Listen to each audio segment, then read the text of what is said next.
Meus amigos, estamos de volta com a nossa playlist de competência, playlist longa, né? E a partir desse vídeo nós vamos dar sequência ao nosso estudo falando sobre a competência territorial, ok? Tem muito conteúdo ainda pra gente ver. Então, aguenta aí que eu volto já já.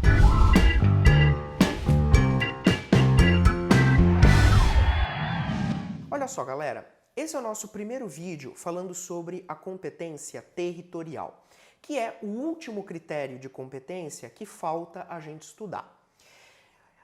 A competência territorial, ela é repleta de regras, tá? Então a competência territorial, ela exige um trabalho de memorização por parte do estudante, ok? Mas a gente vai tentar amenizar um pouco essa matéria trabalhando aqueles artigos que são essenciais para você compreender a matéria e ir bem na sua prova, tá bom? O primeiro artigo sobre o tema é o artigo 46 do Código Civil. Aliás, perdão, do Código de Processo Civil. E agora vamos dar uma lida nesse artigo. Então vamos dar uma olhada, artigo 46 do CPC.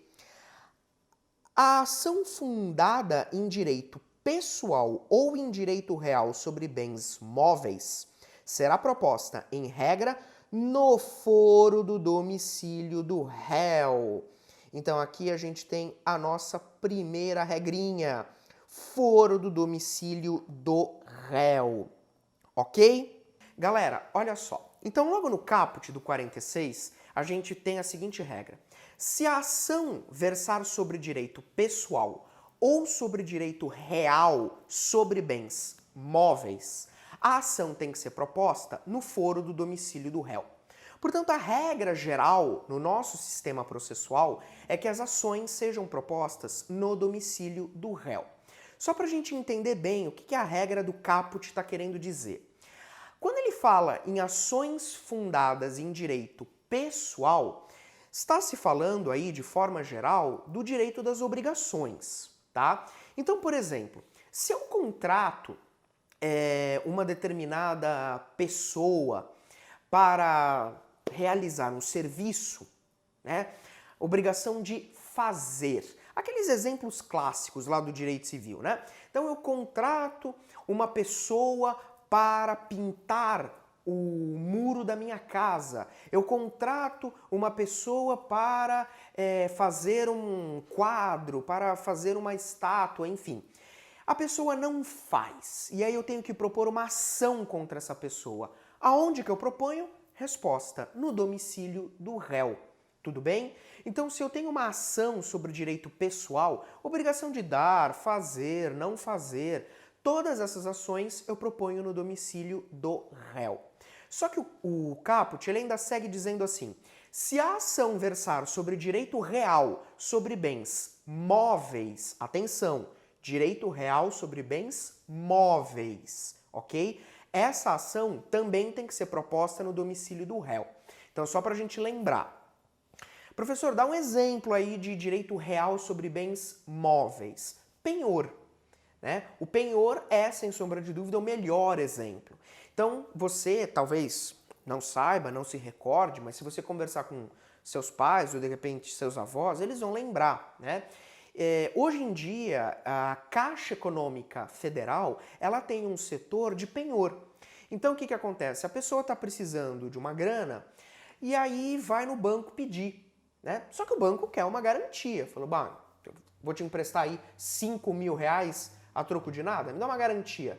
Putz, tá bom, vai. Pega esse relógio meu, que ele custa 5 mil reais, e deixa esse relógio empenhado lá na Caixa Econômica Federal. Tudo bem? Então, o penhor é um exemplo aí de direito real sobre bens móveis. Se dessa relação jurídica do penhor precisar propor alguma ação, deverá ser no domicílio do réu. Tudo bem? Agora, volta aqui comigo, porque o caput a gente já conversou. Só que esse dispositivo ele tem parágrafos. Então vem comigo. Vamos lá, o que o parágrafo primeiro diz. Tendo mais de um domicílio, o réu será demandado no foro de qualquer deles. Então, olha só que interessante, essa regra do parágrafo 1º, ela está em consonância com o Código Civil. Como assim, professor? Porque o nosso Código Civil, ele admite a pluralidade de domicílios. Uma pessoa pode ter 2, 3, quantos domicílios ela quiser. E o Código de Processo Civil, atento a essa realidade, ele previu a regra do parágrafo 1º. Então, se eu estou diante de um réu que tem 2 ou mais domicílios, o autor escolhe qual domicílio ele vai propor a ação. Tudo bem? Então, exemplo, o sujeito é um empresário e ele faz aquela ponte aérea, né? São Paulo, Rio de Janeiro. Metade da semana o sujeito passa trabalhando na empresa filial São Paulo e a outra metade filial Rio de Janeiro, ok? Pluralidade de domicílios. Ele tem 2 domicílios, São Paulo e Rio de Janeiro. Em qual deles que pode propor a ação? Resposta, qualquer um. Tudo bem? Vem comigo, parágrafo 2º agora. Olha só, parágrafo 2º. Sendo incerto ou desconhecido, o domicílio do réu, ele poderá ser demandado onde for encontrado ou no foro de domicílio do autor. Então aqui cuidado, ó, esse foro de domicílio do autor, ele é uma exceção. Então, ó, essa regra do parágrafo 2º, ela é ótima para cair em prova. Por quê? Porque nessa regra, o que o Código de Processo Civil pensou? Ele pensou assim, bom, existem algumas pessoas que são difíceis da gente encontrar. Ou porque a pessoa efetivamente está fugindo do processo, né? Então eu tento um lugar, tento outro, ou simplesmente porque a pessoa tem um determinado tipo de profissão que exige que essa pessoa fique mudando muito de lugar, enfim. Então o que acontece? Tem que ter uma solução para esse caso. Então o CPC disse, ó, 2 possibilidades. Se você não consegue encontrar a pessoa, o autor pode propor a ação onde encontrar com essa pessoa, tá? Ou, o caso mais comum e mais usado, propõe no domicílio do autor, de forma excepcional, tá? Aí, quando for propor a ação, o que acontece? Fala, ó, juiz, seguinte, eu sou autor, eu estou propondo essa ação no meu domicílio por uma razão muito simples. Eu não encontro o réu em lugar nenhum.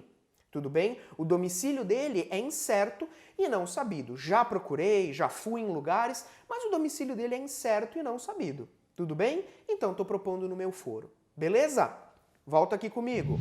Parágrafo 3º. Quando o réu não tiver domicílio ou residência no Brasil, a ação será proposta no foro de domicílio do autor. E se este também residir fora do Brasil, a ação será proposta em qualquer foro. Boa essa regra do parágrafo 3º, hein? Porque ela traz uma outra exceção, uma outra possibilidade em que a ação pode ser proposta no domicílio do autor. Como assim, professor? Simples. Imagina o seguinte, imagina que eu estou dirigindo lá na Avenida Paulista e aí, de repente, um sujeito bate no meu carro. Só que quando eu vou ver, o sujeito, ele é, vamos imaginar, chinês. O cara mora na China. Ele estava aqui no Brasil só fazendo compras. E aí ele bateu no meu carro e falou, ó, o negócio é o seguinte, eu estou indo embora amanhã para a China, né? Que é lá onde eu resido. Bom, o que eu vou fazer? Vou propor a ação na China? Claro que não. Se eu, autor, resido no Brasil, eu proponho no meu domicílio. Agora, o código também, muito especificamente, disse, ó, se nem autor e nem réu residirem no Brasil, propõe em qualquer lugar.